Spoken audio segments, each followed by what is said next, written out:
put a dick. Then Jetty or dirty, I see Jay in her red, bitch. Jay can't even fit like you. I want my like a piggy in Hawaii, get her hot up in a pit. And the CD at the light and then pass it like a spliff. I'm a dirty ass nigga, grip her hips at the party. Go stupid, go retarded, make you seem like you get caught it. I'm an artist. Positive to the hardest ever hit a beat. Fuck you got my nut up on your feet, shit, nigga. How you been this week? Tell me once you finish me. I am never in the street. Feeling like I'm in the sea. Feeling like your sister cheat. Maybe you got a picture read. Krah! Yo, we got a fucking glass reflection reaction. He's talking about Darling in the Franxx. Let's get it. Today we are talking about a series that has been around in discussion for most of 2018, and it's one I've held a variety of opinions on. Before it even aired, I was expecting a below-average Eureka 7 clone starring Anemone with a romance partner too dense to stand straight. Funny comparison considering Anemone got her own Eureka 7 movie just last month, but what can you do? Then, after watching the first 3 episodes, I was quite impressed by the world building of this show, though confused at how you properly pronounce the show's title. Franxx? Franxx. I don't know. But ultimately, Franxx. I predicted that the show would be a fan service romp a la Kill la Kill with few redeeming elements, but enough of a fan base and controversy to keep it in public discourse for most of the year. I was at least somewhat right thanks to that last The fuck? part. Controversy is probably too hell is strong that of a picture, word, though, bro? as the series we are talking about today is full of relationship drama, and when all is said and done, it really just boils down to an overblown best girl showdown. Really, though, they all ignored the real best girl here. But I'm not one who backs You down. saying that from she's best girl? controversy. Nah, Today, suck we are my talking dick, about nigga. what I found to be one of the most Not best girl. entertaining dramas of the ReZero's year, I and what has I said become one of my ReZero. favorite 02 shows from Zero two 2's best girl. separate production houses. Ladies, gentlemen, and others, my name is Arcada, and today on Glass Reflection, we are discussing Darling in the Franxx. Let's jam. Man, my stomach is full of shit, bro. I've been eating since, bro.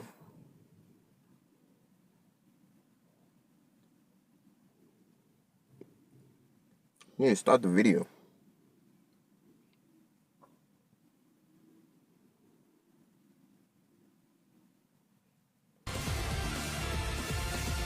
You Darling have in the to Franxx blur is a that. I mean, 24-episode need series that. produced in early 2018 as an almost unprecedented collaboration between A1 Pictures and Studio Trigger, helmed by director Atsushi Nishigori. It takes place in Earth's distant future. Humanity has moved to a more fantastical kind of molten energy, mined from the deep underground to power all sorts of futuristic technology. However, in doing so, it drew the ire of the Calaxosaurus, a kind of blue morphing monster species who appeared seemingly out of nowhere in response to humanity's drilling and drastically changed how humans live. Traditional cities have been laid to waste, and the remnants of society have taken to mobile, domed cities that traverse the landscape. These domes all house a squadron of mecha soldiers piloted by male-female pairs of teenagers raised specifically for this purpose and not much else. They don't have regular lives, regular families, or regular hopes and dreams. They don't know how relationships work. They don't even know what a kiss is. Their purpose is to pilot the mechs and defeat the threat, with no pubescent drama whatsoever. Yeah, we'll come back to that. Yeah, One we'll of these come back to children, that. a boy named Hiro, finds himself incapable of piloting the Franxx. His connection to any partner is weak and unstable, and since this is the one thing he was raised to do, weird, his bro. self-worth is in the at it. dumpster, and his whole existence is called into question. Until that cliched, faithful day arrives when he meets Zero Two.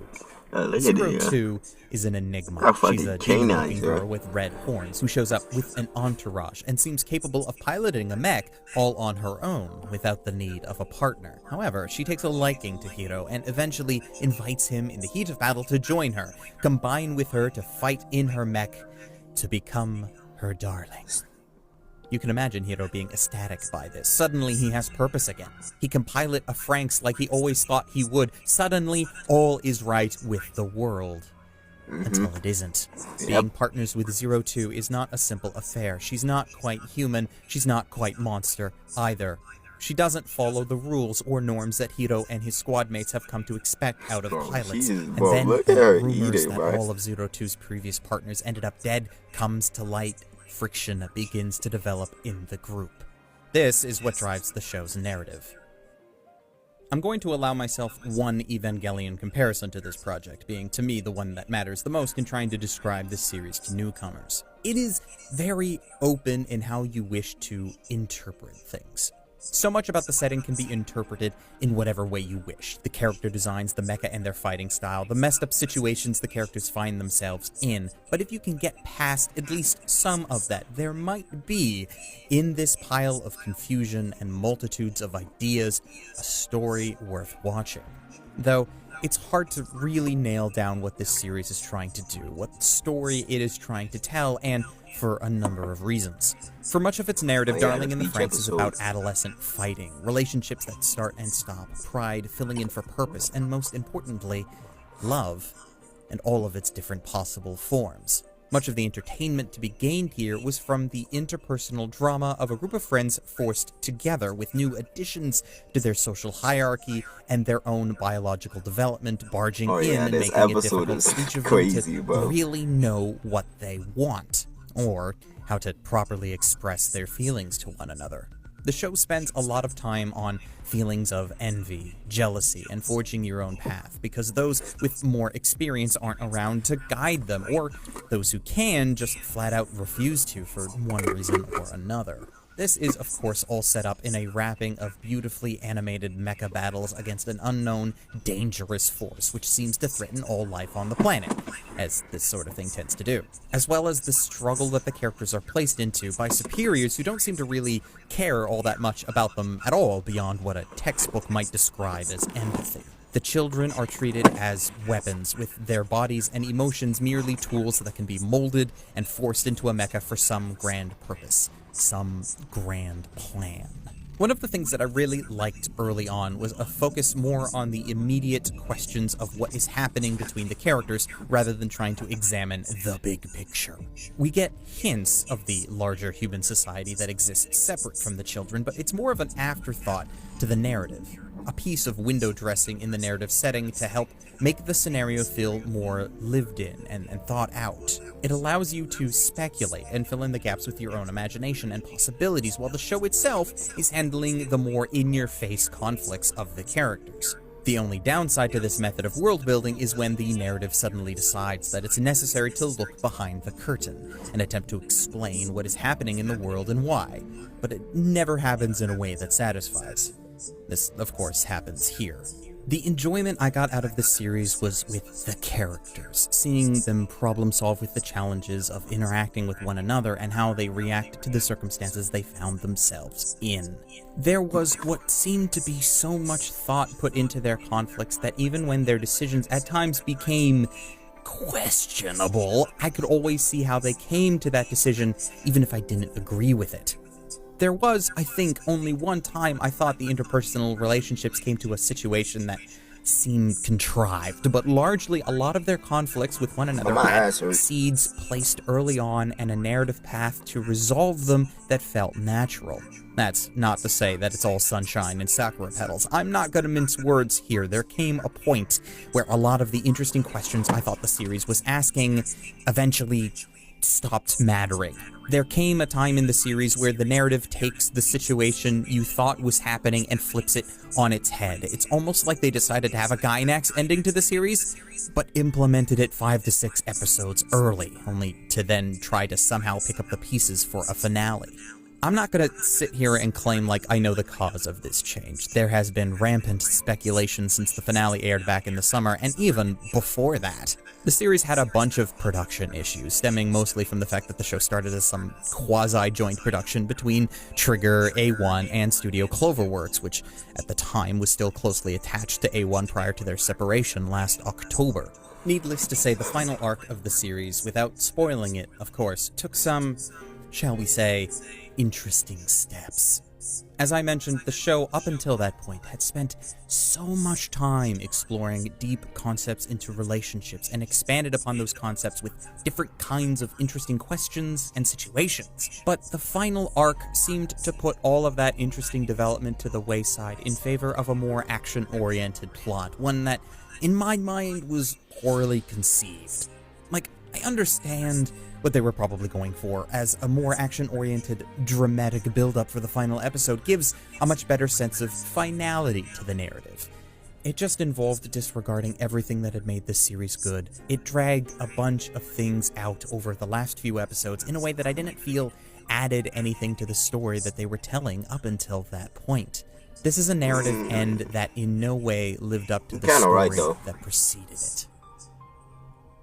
Now, with my philosophy being the ending is paramount, here are my final thoughts. The action for most of the series is fantastic. The musical tracks are far better than I was expecting, and up until that final turn, I was sitting back thinking that even the worst misstep of the show was quite a bit better than the slop I thought the show was going to be on the onset.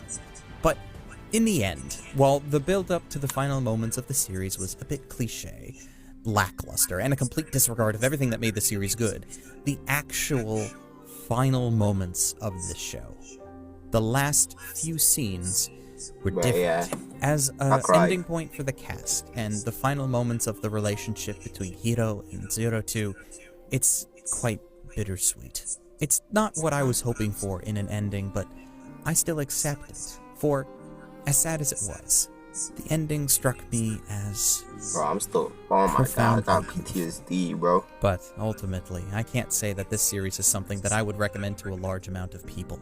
This kind of drama calls for a particular kind of person, especially considering how it all plays out. I can only tell you what I'm going to do. I'm going to buy it when it comes out. I'm going to put it on my shelf, and I'm going to look at it fondly. Not because I think that this show qualifies as the best of the best. After its change in course, yeah, no, it doesn't. But for me, this is a series that far surpassed my expectations. I mean, I get where he's coming from. So much on its face by the end. I get where he's coming from. It was one of those times I was so wrong in how I thought I would enjoy this series. So I need the reminder, because the relationship between all of the main cast was something that I heavily enjoyed watching. Bro, that fat nigga, bro, I hated this nigga, bro. It's the one character I hate. Thank you for spending the time to watch this video on Darling and the Franxx. I hope you enjoyed bro, this it. nigga looks so white, bro. For you to watch the series in the locations from which it is available. Funimation for dub and Crunchyroll for sub. For alternate anime recommendations, if you liked the interpersonal relationships between our characters and want to see another series that has a focus like that, you cannot do better than with Shinsekai Yori from the New World. That'll be right up your alley. I did a video on it last year, and I highly recommend it. My second recommendation is hard, mostly because I want to cover the action from Franxx, but all the recent options that come to my mind as proper comparisons won't do you better. So I'm going back to classic Gainax, and I'm telling you to go watch Gunbuster, if you have not already. Try to watch the OVA series, even if it is harder to find, because it is the better telling of the story. But if you cannot, then the film is still perfectly serviceable. In between those two, I hope you find something to your liking. Lastly, a very special thank you to my patrons, who not only support my work in general, but allow me to continue to do what I do. I love and appreciate you all. Specifically, though, as I am wont to do, I want to give special shout-outs to patrons Ryphen Bonaparte, Rune Jacobson, Calhoun, like the video, nigga. Victor, for being